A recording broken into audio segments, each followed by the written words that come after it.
I've choked at a professional event specifically designed for networking. The whole setup had turned a simple conversation into something I was supposed to perform.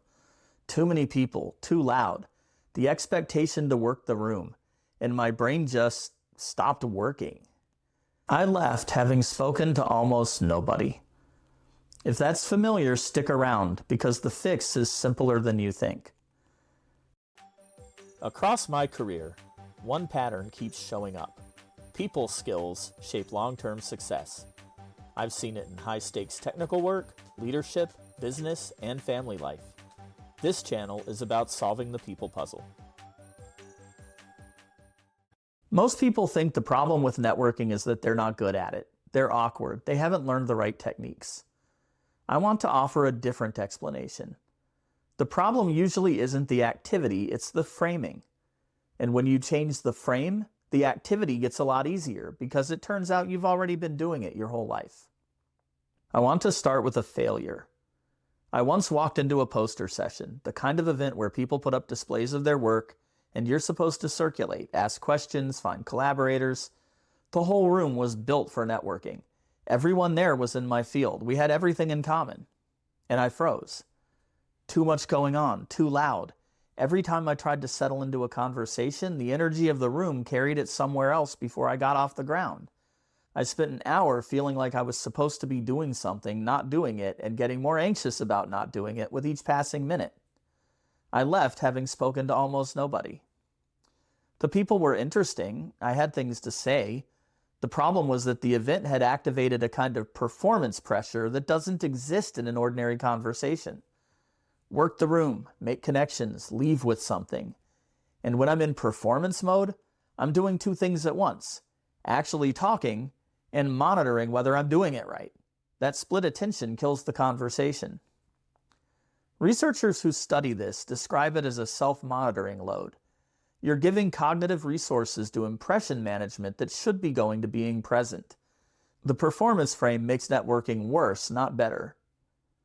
The setting can work against you.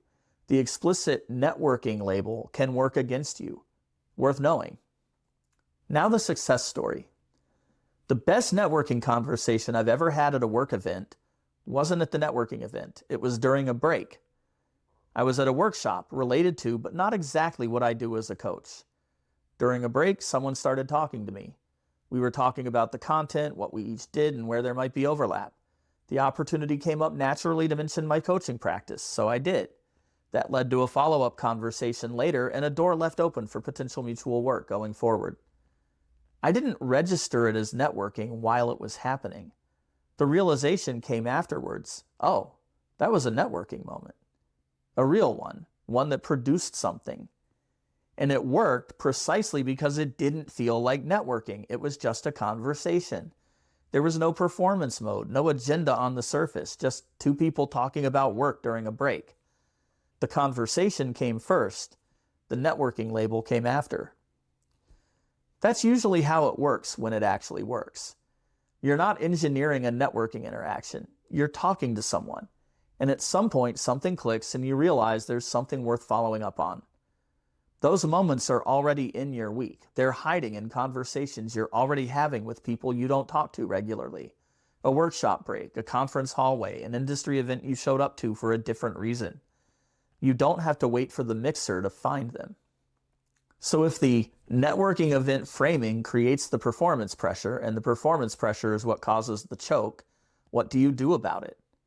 I can tell you what changed for me.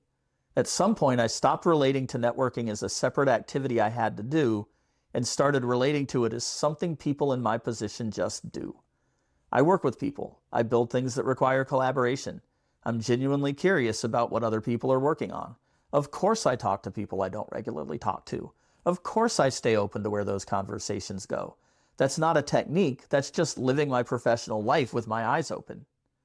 When networking becomes part of your identity, this is just something people like me do. The question stops being, am I networking correctly? And starts being, what's this person working on? One of those questions produces a conversation. The other produces performance anxiety. And then there's the risk calculation. I find this one useful. What's the actual worst case in a networking conversation? Unless you go out of your way to act like a jerk, which you're not going to do, the worst case is the other person doesn't remember you later. That puts you right back where you started, nothing lost. Research on social memory shows that casual conversations with strangers generally aren't remembered in much detail a month later, unless something specifically noticeable happened. The moment you're anxious about, the awkward pause, the fumbled introduction, is almost certainly gone from their mind within days if they even noticed at all.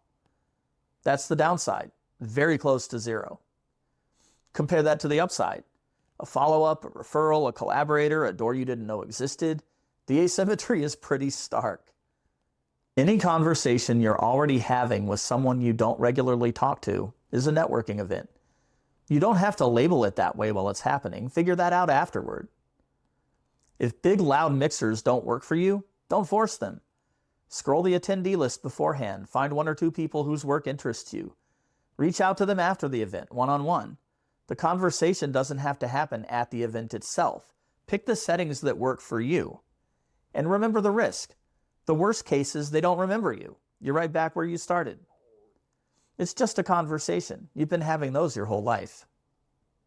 If this was useful, I put out a lot of content on networking without the performance pressure. Hit subscribe and check out some of the other videos in this series. If you'd like to get this kind of thinking delivered to you, I have a newsletter called Thoughts from the Corner. Same focus, communication, productivity, and people skills for technical professionals. The sign-up link is in the description.